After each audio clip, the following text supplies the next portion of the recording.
తెలంగాణ మరి పేదలందరికీ అందాలి, తెలంగాణలో ఉండే ప్రతి కుటుంబానికి చేరవేయాలని మేమందరం కూడా తెలంగాణ ఉద్యమం నడుస్తున్నప్పుడే పెద్దలు కడియం శ్రీహరి గారు ఆ పార్టీలోకి వెళ్ళారు, సుధాకర్ రావు గారు వెళ్ళారు. ఎన్నికల ముందు నేను వెళ్ళాను, ఎన్నికల తర్వాత ఈ నియోజకవర్గాన్ని ఎన్ని రోజులున్నా ఈ పార్టీ నుంచి తెలుగుదేశం నుంచి ఏమీ చేయలేము, నన్ను నమ్ముకొని నన్ను గెలిపించిన ప్రజలకు మరింత మేలు చేయాలని సంకల్పించి ఆ రోజు దయాకర్ రావు గారు వస్తే మొదటిసారి కేవలం అభివృద్ధి మీద సంక్షేమ కార్యక్రమాల మీద దృష్టి పెట్టారు. రెండోసారి మంత్రి అయినా రాష్ట్రమంతా ఎక్కడ తిరిగినా తెల్లారేసరికి పాలకుర్తికి వచ్చి మీ కష్టసుఖాల్లో మీకు అందుబాటులో ఉన్నారు. కానీ ఈరోజు తీర్పు చూస్తే వేరే విధంగా ఉంది. మరి ప్రజలు ఏం ఆశించారు? కేసీఆర్ గారు చెప్పినవి సగం చెప్పని ఇంకా సగం చేసి చూపించారు.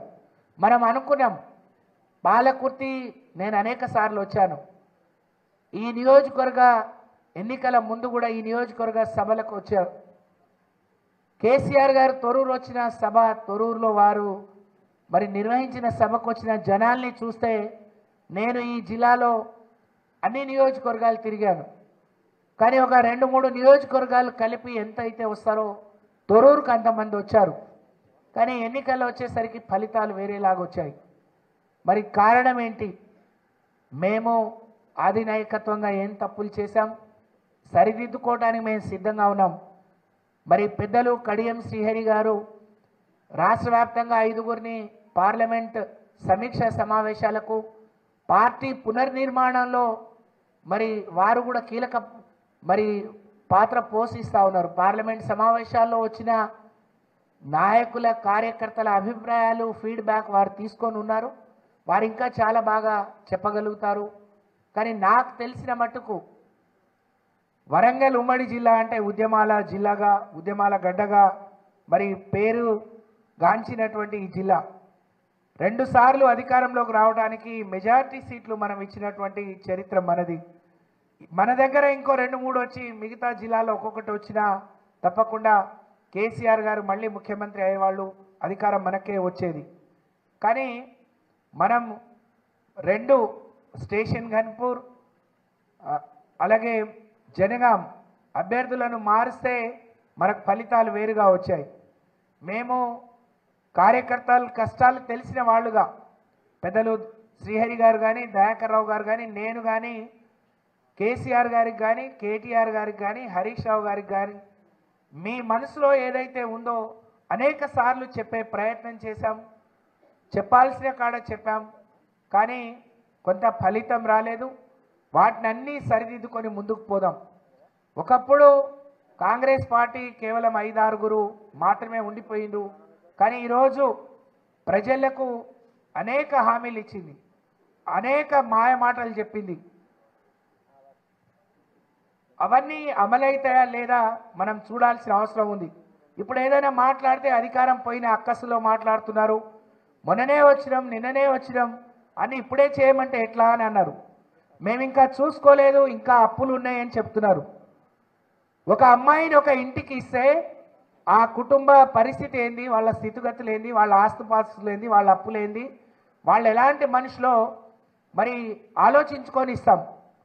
కానీ ఓట్లు అడిగే ముందు అలవి కాని హామీలు, ఆకాశమే హద్దుగా అనేక మాయ మాటలు చెప్పిను. మనము ఇదే కాంగ్రెస్ తెలంగాణ రాకముందు 10 ఏళ్ళ అధికారంలో ఉంది. ఆడపిల్ల పెళ్ళంటే 5,000 ఇవ్వడానికి సిద్ధపడలే. కేసీఆర్ గారు ఒక పెద్ద మనసుతోని ఆడపిల్లలకు అండగా ఉండాలని చెప్పి కళ్యాణ లక్ష్మి తీసుకొచ్చి మొదటిసారి 50,000, 75,000, 1,116,000 తీసుకొస్తే మేము ఇంకో తులం బంగారం పెడతామని చెప్పిండ్రు. నిన్న మాట్లాడుతూ దానికి ఎంత అవుతుందో లెక్కలు చేయండి అని అంటారు. ఒక లెక్క తెలియకుండా, ఒక పత్రం తెలియకుండా మరి అనేక హామీలు ఇచ్చిండ్రు. మనకేమన్నారు, మీరు 3వ తారీఖు కౌంటింగ్ అయిపోతుంది, 9వ తారీఖు తెలంగాణ మళ్ళీ మరి ఇందిరమ్మ రాజ్యం వస్తుంది, మీరు ఇచ్చే పెన్షన్ ఇవ్వకుండా అడ్డుకోండి, ఈ పెన్షన్ రైతు బంధు ఇవ్వకుండా ఆపండి, ఈ రైతు బంధు తీసుకున్న వాళ్ళందరూ బీఆర్ఎస్ కోట్లు వేస్తే మాకు ఇబ్బంది అవుతుంది అని చెప్పి అన్న మహానుభావులు మనం ఇస్తామని సిద్ధపడితే ఆపిన వాళ్ళు ఇప్పటి వరకు నాకు తెలిసి 2 ఎకరాలకు కూడా అతి గతి లేని పరిస్థితి. మరి ఆ రోజు ఏమైనా చెప్తే అప్పులు చేసి పెట్టిరు అని అంటే ఒక రాష్ట్ర ప్రభుత్వం ప్రవేశపెట్టే బడ్జెట్ ఎంత, ఖర్చు పెట్టింది ఎంత, అప్పులు ఎన్ని, ఎక్కడి నుంచి తీసుకొస్తుందనేది ప్రతి సంవత్సరం అసెంబ్లీ సాక్షిగా బడ్జెట్లో చెప్తారు. ఆ సోయి లేకుండా ఏదో అడ్డ మీద మరి కూలి వాళ్ళలాగా అధికారమే పరమావధి, అధికారం ఇవ్వండి ఏమన్నా ఇస్తాం. ఇప్పటికే వాళ్ళు ఇచ్చి తెలిసి ఇచ్చినో తెలియక ఇచ్చినో 420 హామీలు. మరి మహాలక్ష్మి పేరుతోని ఇచ్చింది 2500 రూపాయలతో పాటు 500 గ్యాస్, అలాగే ఆర్టీసీలో ఉచిత ప్రయాణం అని చెప్పారు. ఒక ఆర్టీసీ కూడా ఒకప్పుడు అంతా అయిపోయింది తీసేస్తారనుకున్న క్రమంలో ఆ కార్మికులను కూడా ఆదుకోవాలి. అలాగే రాష్ట్ర ప్రజలకు ఒక హక్కు, వాళ్లకు రవాణా మరి మంచి రవాణా సౌకర్యం కల్పించాలని కేసీఆర్ గారు ఆ రోజు ఆర్టీసీని బతికిస్తే అది ఉట్టిగానే ఉంది కదా అని అందులో మహిళలకు ఉచితమని చెప్పిండు. ఇప్పుడేమో మీరు ఎక్స్ప్రెస్ ఎక్కొద్దు, దగ్గర పోయేవాళ్ళు పల్లె వెలిగే ఎక్కండి అని చెప్తున్నారు. ఇంకోవైపు ఇప్పుడు మేము మొగోళ్ళకే కొన్ని సీట్లు ఇస్తాం, మొగోళ్ళు కొందరు ఎక్కకండి అని చెప్తున్నారు. అంటే రకరకాలుగా దేని మీద ఒక అవగాహన లేదు, దేని గురించి ఒక సోయి లేని మాటలు మాట్లాడుతూ ఉన్నారు. ఇవన్నీ మనం గమనించాలి. ఆ రోజు ఏం చెప్పారు, ఈరోజు ఏం చెప్తున్నారో బీఆర్ఎస్ పార్టీ కార్యకర్తలుగా మనం తిప్పికొట్టాల్సిన అవసరం ఉంది అనే విషయాన్ని ఈ సందర్భంగా గుర్తు చేస్తూ, ఈరోజు మనకు అధికారం పోవడం, ప్రతిపక్షంలో ఉండడం కొత్త కాదు. మనం అందరం కూడా ఆ రోజు తెలుగుదేశంలో కావచ్చు, లేకపోతే వివిధ పార్టీలో పనిచేసిన వాళ్ళందరం కూడా పోరాటం చేసి మాత్రమే ఇక్కడికి వచ్చాం. ఈ 5 ఏళ్లే దయాకర్ రావు గారు మంత్రిగా ఉన్నారు, వారు ఎమ్మెల్యేగా మరి ఎంపీగా అనేక ఏళ్ళు సుదీర్ఘ రాజకీయ అనుభవం ఈ వరంగల్ జిల్లా నుంచి వారికి ఉంది. మిమ్మల్ని అందరినీ కాపాడుకునే పని వారు చేస్తారు. వారికి అండగా రాష్ట్ర పార్టీ కానీ మేమందరం కూడా ఒక కుటుంబ సభ్యులాగా మరి జిల్లాలో బీఆర్ఎస్ పార్టీ మొదటి నుంచి పనిచేసిన వాళ్ళకు కానీ ఉద్యమంలో పనిచేసిన వాళ్ళకు కానీ ఈరోజు పార్టీకి అండగా నిలబడే కార్యకర్తల్ని కాపాడుకునే ప్రయత్నం 100% అందరం కూడా చేస్తాం. కాబట్టి మీరు ఎలాంటి ఆందోళన కానీ వేరే ఆలోచన ఉండొద్దు. ఈరోజు అసెంబ్లీలో మనం ఓడిపోయినాం, కానీ ప్రజలు గమనిస్తూ ఉన్నారు. అప్పుడే కరెంటు పోతా ఉంది. మొన్ననే ఈ ప్రాంతంలో వరి పంటలు వేసుకోవద్దు, మీరు నీళ్ళియం పైన కాళేశ్వరంలో నీళ్లు లేవు అని చెప్పి వాళ్లకు అవగాహన లేకుండా మాట్లాడుతూ ఉన్నారు. వాళ్ళు ఇచ్చిన హామీలు ఏ మేరకు నిలబెట్టుకుంటారో చూస్తూ ప్రజల పక్షాన, ప్రజలు మోసపోకుండా నష్టపోకుండా వాళ్ళ పక్షాన ఉండి పోరాడాల్సిన బాధ్యత ప్రతి బీఆర్ఎస్ పార్టీ కార్యకర్తలు ఒక సైనికులుగా వాళ్ళ ప్రజలకు అండదండగా ఉండాల్సిన బాధ్యత మరి మనందరిపైన ఉందనే విషయాన్ని మీరు గ్రహించాలని నేను విజ్ఞప్తి చేస్తూ, వాళ్ళ తీరు చూస్తూ ఉంటే మీ ఎమ్మెల్యేతో మొదలుపెట్టి ఈ జిల్లాలో గెలిచిన అనేక మంది రాష్ట్రంకి వచ్చే బడ్జెట్ కూడా ఆ నియోజకవర్గానికి వాళ్ళు ఇచ్చిన హామీలకు సరిపోనని హామీలు ఇచ్చి ఉన్నారు. ఏ విధంగా నెరవేరుస్తారు, ఎట్లా ముందుకు పోతారో కూడా చేద్దాం.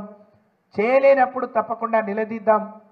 ఈ పార్టీని, మన నాయకుడిని 10 కాలాల పాటు కాపాడుకునే ప్రయత్నం అందరం కూడా చేద్దామని చెప్పి మీ అందరికి కూడా విజ్ఞప్తి చేస్తూ, ఈరోజు పార్లమెంట్ ఎన్నికలు వస్తున్నాయి.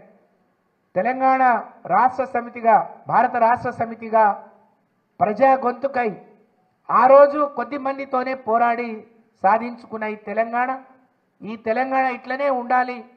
మనం ప్రజలకు, రాష్ట్ర ప్రభుత్వానికి వచ్చే సంపద పేదలకు పంచాలి. అందుకనే మనం ఇన్ని కార్యక్రమాలు తీసుకున్నాం. మరి ఇవన్నీ జరగాలి అని అంటే పార్లమెంట్లో బీఆర్ఎస్ పార్టీ గొంతుక ప్రజల పక్షాన ఉండాల్సిన, వినిపించాల్సిన అవసరం ఎంతైనా ఉంది. దానితో పాటు రేపు రాబోయే రోజుల్లో గ్రామ పంచాయతీ ఎన్నికలు ఉన్నాయి, స్థానిక సంస్థల ఎన్నికలు ఉన్నాయి, మున్సిపల్ ఎన్నికలు ఉన్నాయి, సింగిల్ విండో ఎన్నికలు ఉన్నాయి. అవన్నీ మనం గెలుచుకోవాల్సిన అవసరం ఉంది. అవన్నీ మన అందరికి సంబంధించినవి. ఒక వార్డు మెంబర్ నుంచి మొదలు పెట్టుకుంటే సర్పంచ్లుగా, ఎంపీటీసీలుగా, జెడ్పీటీసీలుగా మనం ఎక్కువ మంది కార్యకర్తల, నాయకులను గెలిపించుకొని కాపాడుకునే పరిస్థితి ఉంటుంది. కాబట్టి కాంగ్రెస్ పార్టీ ఇచ్చిన హామీల మీద నిలదీస్తూనే, ప్రజల పక్షాన ప్రజల గొంతుకై పోరాడుతూనే మరి మనం ఒక సైనికులుగా పనిచేయాల్సిన అవసరం ఉంది అని చెప్పి తెలియజేసుకుంటూ కేసీఆర్ గారు కూడా మనం ఓడిపోయినామనే బాధలో ఉన్నప్పుడే వారికి కూడా చిన్న ప్రమాదం జరిగి మరి ఇబ్బంది అయింది. వారు కూడా ఇప్పుడిప్పుడే బయటికి వస్తున్నారు. మరి త్వరలోనే అన్ని నియోజకవర్గాల్లో తిరగటానికి ముందుకు వస్తున్నారు. కాబట్టి మనం కూడా మరి రెట్టింపు ఉత్సాహంతో పనిచేయాల్సిన అవసరం ఉంది అని చెప్పి తెలియజేసుకుంటాం. ఎందుకంటే పార్లమెంట్ ఎన్నికల్లో వాళ్ళ సంగతి ఏందో తెలిసేది. ఈ నెల 31తోని సర్పంచ్ల పదవి కాలం అయిపోతుంది. కానీ సర్పంచ్ ఎన్నికలు పెట్టే ఆలోచనలో లేదు ప్రభుత్వం. మొన్న పంచాయతీరాజ్ శాఖ మంత్రి గారు ఇప్పుడిప్పుడే మేము పెట్టాలని అనుకోవట్లేదు, ఇంకా సమయం పడుతుంది, మేము సిద్ధంగా లేము అని అంటే సిద్ధంగా ఉండాల్సిందేంది యంత్రాంగం. ఓటర్ లిస్టులు తయారుగా ఉన్నాయి. మొన్ననే ఎన్నికలు నిర్వహించిన అనుభవం అధికారులకు ఉంది. మరి ప్రజలు సిద్ధంగా ఉన్నప్పుడు వాళ్ళు సిద్ధంగా లేరు అని అంటే ఆ రోజేదో ప్రజలు ఒక్కసారి ఓటేసిను గెలిపించిను, గ్రామ పంచాయతీ ఎన్నికల తర్వాత మళ్ళీ గ్రామాల్లో రాజకీయాలు స్టార్ట్ అయిపోతాయి. మేము చెప్పినవి చేయలేం కాబట్టి, చేయట్లేదు కాబట్టి అనేక మరి తప్పించుకునే మాటలు మాట్లాడుతున్నాం కాబట్టి ప్రజలు మనల్ని నిలదీస్తారు అని ప్రజల ముందుకు రావడానికి కూడా భయపడే పరిస్థితి కాంగ్రెస్ పార్టీకి వచ్చింది. కాబట్టి ఈరోజు గ్రామ పంచాయతీ ఎన్నికలు నిర్వహించలేదు. జరగాల్సిన ఎన్నికలు జరగకుండా వాయిదా వేస్తున్నారు. ఎప్పుడో జరిగిపోయిన మున్సిపల్ ఎలక్షన్లో జిల్లా పరిషత్ ఎన్నికల్లో మాత్రం దొడ్డిదారిన దొంగదారిన మరి మనుషులను పశువులాగా కొని అవిశ్వాసాలు పెట్టి వాళ్ళు చేజించుకునే మరి జిక్కించుకునే ప్రయత్నం చేస్తున్నారు. ఇవన్నీ కూడా మనం గమనించాలని చెప్పి మీ అందరికి కూడా తెలియజేసుకుంటూ ఎవ్వరూ అధైర్యపడవద్దు. అందరం కూడా ఈరోజు పెద్దలు దయాకర్ రావు గారు, వారికి ఇన్నేళ్ళ అపార అనుభవం ఉంది, 40 ఏళ్ళుగా మీ అందరి ఆశీర్వాదంతో ఆ రోజు వర్ధనపేట తర్వాత పాలకుర్తి ప్రజల ఆశీర్వాదంతో రాష్ట్రంలో మరి సీనియర్ శాసనసభ్యులుగా పనిచేశారు. మరి గడిచిన 5 ఏళ్లుగా రాష్ట్రమంతా కూడా ఇవాళ గ్రామ పంచాయతీ వ్యవస్థ పటిష్టం చేయడానికి దేశంలో ఎన్ని అవార్డులు వస్తే అందులో 90% అవార్డులు ఈ రాష్ట్రంలో రావడానికి, ప్రతి గ్రామాన్ని అద్దంలాగా తయారు చేయడానికి వారు ఎనలేని కృషి చేశారు. ఆ అనుభవం ఉంది. మిమ్మల్ని అందరినీ కూడా కాపాడుకుంటారు. వారికి తోడుగా మరి మా అందరికి తోడుగా మాకు పెద్దలు, మాకు గురువర్యులు కడియం శ్రీహరి గారు తిరిగి ఈరోజు శాసనసభ్యులుగా ఉండడం, మనకు పక్కనే ఉండడం నిజంగా మనకు కొండంత అండ.